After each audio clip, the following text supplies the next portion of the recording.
Training of the self. آج بات کریں گے تربیت نفس کی. اب تک کے لیکچرز میں جو بھی انٹروڈکشن تھا وہ تزکیہ نفس کے لیے ضروری تھا.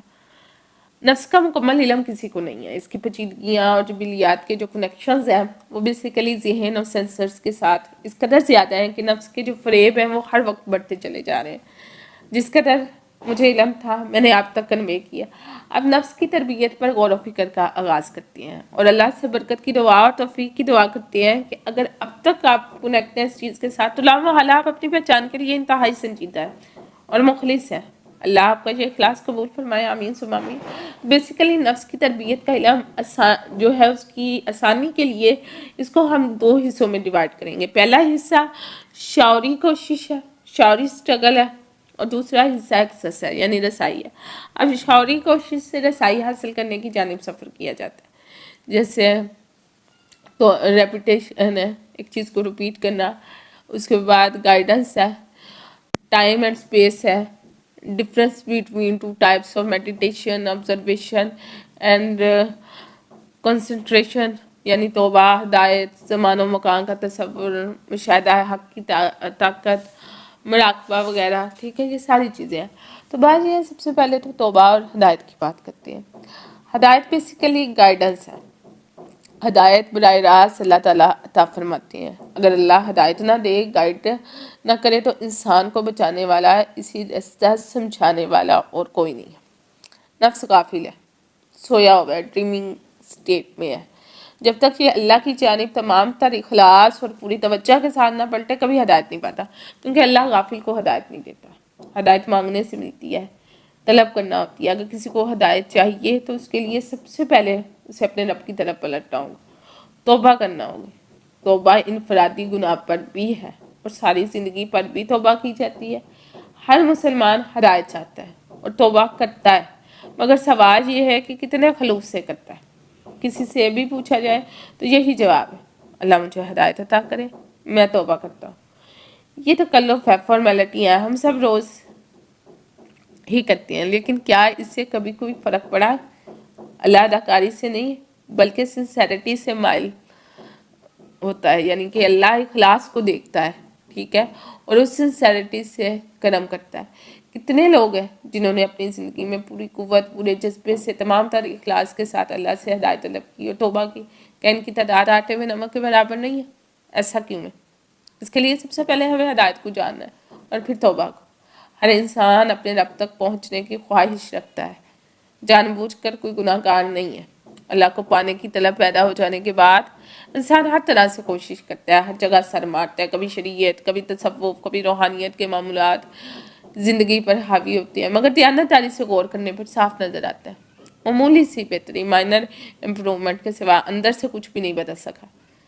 اس معاملے میں سب سے غور طلب نقطہ یہ ہے کہ اللہ کو جاننے والے جتنے راستوں پر انسان کوشش کرتا ہے وہ اپنی انتہاؤں پر جا کر کسی نہ کسی مقام پر ایک بند دروازے کے سامنے جا ختم ہوتے ہیں. انسان ہر دروازہ کھول سکتا ہے، مگر وہ دروازہ جہاں سے خدا کی دنیا شروع ہوتی ہے اس کا ہینڈل باہر نہیں ہے بلکہ اندر ہے. یہ دروازہ انسان نہیں کھول سکتا، اسے صرف اللہ کھولتا ہے.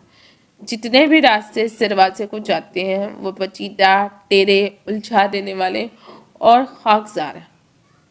ان رستوں میں ایک رستہ ایسا ہے جو صاف ہے، سیدھا ہے، اس میں کوئی کنفیوژن نہیں ہے. یہ رستہ مختصر ترین عرصے میں اس دروازے تک جا پہنچتا ہے، اور چونکہ رستہ مستند ہے اس کو اللہ نے ویریفیکیشن بخشی ہے، اس لیے جو اس سیدھے رستے صراط مستقیم پر چل کر پہنچتا ہے اس سے دروازہ کھلا ملتا ہے.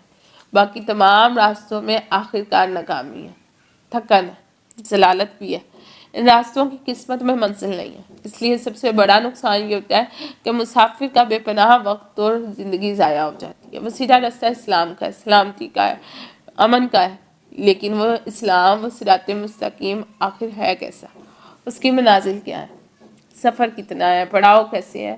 اس رستے میں شہر کون کون سے آتے ہیں؟ ابتدا مسافر کو کہاں سے کرنی ہے؟ یہ سب کون بتائے گا؟ کیا کوئی عالم، کوئی مرشد، کوئی پیر و فقیر؟ ہرگز ہے کوئی بتانے والا نہیں ہے سوائے اللہ کے. اسی گائیڈنس کو، اسی رہنمائی کو ہدایت کے کہتے ہیں. اللہ بذات خود رہنما ہے، اللہ ہی گائیڈ کرتا ہے اور اللہ ہی منزل ہے۔ نبی اکرم صلی اللہ علیہ وسلم کی ذات بابرکت کے بغیر یہ سفر نہیں کر سکتا، اور استاد کی ضرورت بھی کبھی نہ کبھی پڑ جاتی ہے، مگر یہ سب بعد میں ہے۔ پہلے گائیڈنس ہے، پہلے ہدایت ہے، سب سے پہلے اللہ ہے۔ جب تک اللہ راستے کا تعین نہ کرتے کچھ حاصل نہیں۔ اللہ یجتبی الیہ من یشاء ویہدی الیہ من ینیب، اللہ جسے چاہے اپنی طرف کھینچ لیتا ہے، اور جو اس کی طرف رجوع کرتا ہے اسے راہ دکھاتا ہے۔ ہدایت کا طلبگار ہونے کے لیے پہلے اس کا امیدوار ہونا پڑتا ہے، اور یہ امید حاصل کرنے کے لیے توبہ کرنی ہوتی ہے۔ یہ توبہ اپنے پچھلی ساری زندگی پر کی جاتی ہے، جو ہو گیا، جو کر لیا، اس پر توبہ کی جاتی ہے۔ اور توبہ کے قبول ہونے کی علامت یہ ہوتی ہے کہ گلٹ ختم ہو جائے، انسان پچھلی ساری زندگی کو بھول جائے۔ یہ نیا جنم ہے، نیو برتھ۔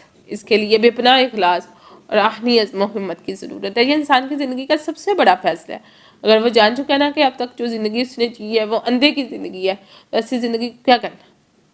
ایک اصل توبہ چاہیے اور سب ختم ہو جاتا ہے۔ نفس کا اللہ سے جھگڑا ختم ہو جاتا ہے، جنگ ختم ہو جاتی ہے۔ توبہ شرمندگی ہے، ندامت ہے، آنسو ہے۔ ساری زندگی اس کی کشمکش میں گزار دینا کیسی بھیانک غلطی ہے۔ میں توبہ بھی کرتا ہوں، ہدایت بھی مانگتا ہوں، نفس کہتا ہے نا، پھر ویسے کا ویسا ہی ہو جاتا ہوں۔ زندگی یا تو اللہ کے ساتھ ہے یا اللہ کے بغیر ہے۔ یہ درمیان والی اذیت ختم کر دینا ہوتی ہے، ایک کیمپ چن لینا ہوتا ہے، ایک حتمی فیصلہ کرنا ہوتا ہے، یا تو ہم اللہ کے ساتھ ہیں یا نہیں ہیں۔ انسان کو زندگی میں ایک اصل توبہ کی بنیاد رکھنا ہے۔ یہ توبہ ہی اصل توبہ ہے جو اپنی ساری گزر چکی زندگی پر کرنی ہے۔ یرید اللہ لیبین لکم ویہدیکم سنن الذین من قبلکم ویتوب علیکم واللہ علیم حکیم واللہ یرید ان یتوب علیکم ویرید الذین یتبعون الشہوات ان تمیلوا میلا عظیما۔ اللہ چاہتا ہے کہ تمہارے لیے خوب کھول کر بیان کرے، تمہیں پہلو کی راہ پر چلائے اور تمہاری توبہ قبول کرے، اور اللہ جاننے والا حکمت والا ہے، اور اللہ چاہتا ہے کہ تمہاری توبہ قبول کرے۔ اور جو لوگ اپنے مزوں کے پیچھے لگے ہوئے ہیں وہ چاہتے ہیں کہ تم راہ راست سے بہت دور ہٹ جاؤ۔ سورہ نساء 27 آیت ہے۔ فَأَمَّا مَن تَابَ وَآمَنَ وَعَمِلَ صَالِحًا فَعَسَىٰ أَن يَكُونَ مِنَ الْمُفْلِحِينَ، پھر جس نے توبہ کی اور ایمان لایا اور نیک عمل کیے سو امید ہے کہ وہ نجات پانے والوں میں سے ہوگا۔ سورہ قصص آیت نمبر 67 میں اللہ سبحانہ تعالیٰ فرماتے ہیں۔ تو اس توبہ کے لیے انسان کو رسم بندگی ادا کرنی ہے۔ کسی رات میں جب دنیا سو چکی ہو اور اللہ آسمان دنیا پر نزول فرما چکا ہو، ہمیں اس کے آگے جھک جانا ہے، سب کچھ مان لینا ہے، تسلیم کرنا ہے، سچے دل سے، اخلاص کی شدت سے، ٹھیک ہے۔ وہ آنسو کا مکھی کے سر کے برابر قطرہ نکلنا ہے جس پر ہم بخش دیے جائیں گے، ٹھیک ہے۔ دینے والے کی ذات بھی خدائی ہے اور بخشش بھی۔ ہمیں اپنی ساری زندگی پر جو ہم اپنی مرضی سے گزار چکے اس مرضی پر توبہ کرنی ہے۔ ہمیں اللہ کے سامنے اعتراف کرنا ہے کہ ہم اسے نظر انداز کر کے جیتے رہے۔ ہمیں اپنی گزشتہ زندگی سے بیزاری کا اظہار کرنا ہے۔ اللہ ایک گناہ گار، ایک غافل جو بھی کر سکتا ہے وہ میں نے کیا ہے، جو ہو گیا سو ہو گیا، میں بھول جاتا ہوں، تو بھی بخش دے، میری توبہ کو قبول کر۔ جب پرانا حساب کلیئر ہو جائے تو پھر ہدایت کی دعا کیجیے، گڑ گڑا کر بھکاری کی طرح، صحرا میں گم شدہ ایک ایسے مسافر کی طرح جو فریاد کرتا ہے کہ وہ اپنی منزل پر پہنچ جائے۔ اللہ میں توبہ کر چکی ہوں اور یقین رکھتی ہوں تو قبول کر چکا، میں گمشدہ انسان ہوں، میری کوئی پہچان، کوئی آئیڈینٹیفیکیشن میرے پاس نہیں ہے، مجھے ہدایت عطا کر، میری رہنمائی کر، مجھے گائیڈنس دے۔ اللہ یہ دعا مانگ لینے کے بعد کل میرے جذبات میں ایسی شدت نہ رہے گی جیسی آج، میں تو غفلت میں ہوں، تو مجھے سنبھال، اگر میں گمراہی میں ہو جاؤں تو مجھے روک لے، مجھے بچا لے اے میرے رب۔ تو سنسیریٹی سے ہی جو ہے قبول کرتا ہے۔ آج یہ خلوص مجھ میں ہے، مجھے تو مل جا، میری غفلت کو مجھ سے دور کرتے ہیں، میں اپنا آپ تیرے حوالے کرتی ہوں، جیتے تو بہتر سمجھتا ہے اور مجھے لے جا۔ اب یہ نفس کہہ رہا ہے تو کرتا ہوں، ظاہر بات ہے نفس کا کوئی جنڈر نہیں ہے۔ ربنا لا تزغ قلوبنا بعد إذ هديتنا وهب لنا من لدنك رحمة إنك أنت الوهاب۔ اے ہمارے رب، جب تو ہم کو ہدایت کر چکا تو ہمارے دلوں کا نہ پھیر، اور اے ہمارے رب ہمیں رحمت عطا فرما، بے شک تو بہت زیادہ دینے والا۔ آل عمران کی آیت ہے۔ جس دن یہ رسم بندگی ادا ہو گئی اس دن کے بعد سے معاملات، حقائق اور واقعات بدلنا شروع ہو جائیں گے۔ دل کا سچا ہونا اور اخلاص یہ دونوں لازم شرائط ہے۔ انسان چونکہ دل باز ہے اس لیے دعا کے بعد فوری نتیجے کی امید رکھتا ہے، جبکہ اللہ کی کائنات میں عجلت نام کی کوئی شے نہیں۔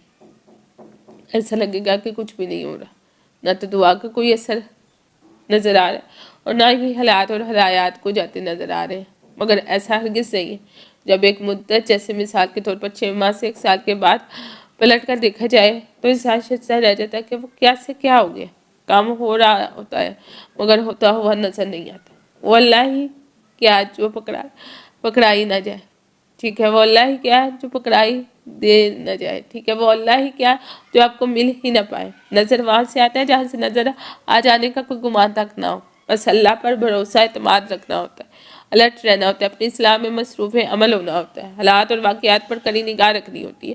پھر آہستہ آہستہ انسان کو دکھائی دینا شروع ہو جاتا ہے کہ اس کے لیے نئے راستے بنائے جا رہے ہیں، نئے اسباب اس کی زندگی میں داخل ہو رہے ہیں۔ زندگی، ذہن، عقل، نفسیات، کاروبار، اخلاق، زاویہ نظر سمیت بہت ہی غیر محسوس انداز میں ہر شے تبدیل ہونے لگتی ہے۔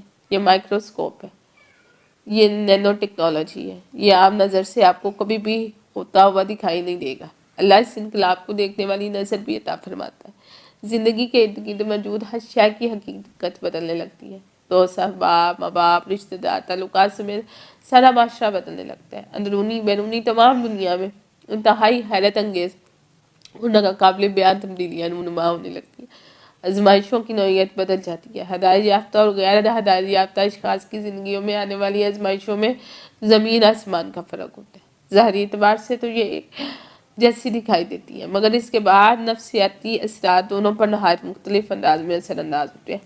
ہدایت کے بغیر آنے والی آزمائشوں میں صرف اذیت ہے، دکھ ہے، کرب ہے اور بلا ہے، سٹریس اور ڈپریشن ہے، جبکہ ہدایت یافتہ کو بھی یہ آزمائش آتی ہے، اس میں دکھ اور تکلیف کا پیمانہ بہت کم ہوتا ہے اور قابل برداشت ہوتا ہے۔ سٹریس اور ڈپریشن بالکل نہیں ہوتا، اور اگر بالفرض وہ حال ہو بھی جائے تو شارٹ ٹرم ہوتا ہے۔ ہدایت یافتہ کو پتہ ہوتا ہے کہ آزمائش کا مقصد دباؤ ہے، اور دباؤ میرے نفس میں کشائش لائے گا، اس لیے ہر آزمائش اسے علم کے نئے درجات پر لے جاتی ہے، اللہ سے مزید قریب کرتی ہے۔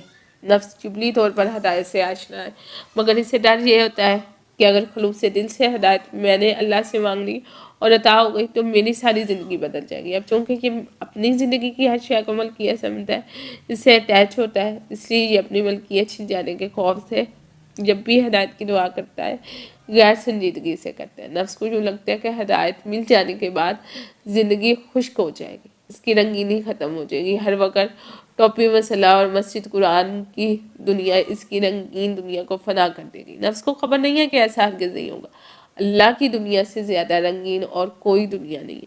یہ کوئی ان سے پوچھے جو اللہ کی دنیا میں رہتے ہیں، وَالَّذِينَ جَاهَدُوا فِينَا لَنَهْدِيَنَّهُمْ سُبُلَنَا وَإِنَّ اللَّهَ لَمَعَ الْمُحْسِنِينَ، اور جنہوں نے ہمارے لیے کوشش کی ہم انہیں ضرور اپنی راہیں سمجھا دیں گے، اور بے شک اللہ نیکوکاروں کے ساتھ ہے۔ فَأَمَّا مَنْ آتَىٰ وَاتَّقَىٰ وَصَدَّقَ بِالْحُسْنَىٰ فَسَنُيَسِّرُهُ لِلْيُسْرَىٰ، تو جس نے راہ خدا میں دیا اور خدا کی نافرمانی سے پرہیز کیا اور بھلائی کو سچ مانا، اس کو ہم آسان راستے کے لیے سہولت دیں گے۔ اِنَّ عَلَيْنَا لَلْهُدَىٰ وَإِنَّ لَنَا لَلْآخِرَةَ وَالْأُولَىٰ، بے شک ہمارے ذمہ راہ دکھانا ہے اور بے شک ہمارے ہی ہاتھ میں آخرت بھی ہے اور دنیا میں۔ جب اللہ راستہ دکھا دیتا ہے تو انسان پر انکشاف ہو جاتا ہے کہ اس راستے پر اس کے عظیم نبی اور اس کی رہنمائی کرنے کے لیے پہلے سے ہی موجود ہے، پھر اسے جس کسی استاد کی دنیا میں ضرورت ہوتی ہے وہ بھی ملا دیا جاتا ہے، سارا بندوبست خود بخود ہو جاتا ہے۔ انسان کی اتنی ہمت کہاں کہ اپنی محدود سی عقل سے اتنا بڑا کام کر جائے، یہ سب تو اللہ کرتا ہے، یہ سب کچھ بس بندے کے نام لگ جاتا ہے۔ ساری بات دعا کی ہے، نیت اور اخلاص کی ہے۔ زندگی میں ایک بار یہ دعا ہر حال میں کر لینا انتہائی ضروری ہے۔ ہمارا کام صرف یہ ہے کہ سچی توبہ کریں اور خلوص سے دل سے ہدایت مانگ لیں، باقی سب اللہ کرتا ہے۔ کیا ہمیں اتنی بڑی ہمت نہیں کہ یہ چھوٹا سا کام کر لیں؟ کیا ہمیں اللہ سے اتنی بھی محبت نہیں؟ آج آپ کو اللہ کو یہ دکھانا ہے کہ آپ کو اللہ سے محبت ہے، اس سے کہیں زیادہ ہے۔ اس آج کو کل نہ ہونے دیں، یہ کل کبھی نہیں آئے گی۔ جو کرنا ہے آج ہی کرنا ہے۔ اللہ توفیق عطا فرمائے۔ ہدایت مانگ لینے اور توبہ کر لینے کے بعد ایسی صورتحال سے واسطہ پڑتا ہے جسے نفس ہمیشہ سے نظر انداز کرتا چلا ہے۔ ہدایت کا معاملہ اللہ کے ہاں پہنچ گیا، توبہ کی قبولیت بھی اللہ نے کرنی ہے۔ اب تو توبہ کا قیام انسان کے نفس میں رہ جاتا ہے۔ اپنی توبہ پر قائم رہنے کے لیے انسان کو قوت ارادی یعنی ول پاور کی ضرورت پڑتی ہے، جو عام طور پر نفس میں کمزور حالت میں ہوتی ہے۔ جس انسان نے اپنی ساری زندگی پر توبہ کی ہو وہ ہر روز بہت سے ایسے گناہ کرنے کی عادت میں مبتلا ہوتا ہے جس سے جان چھڑانا اس کے لیے بہت بڑا سردرد بن جاتا ہے۔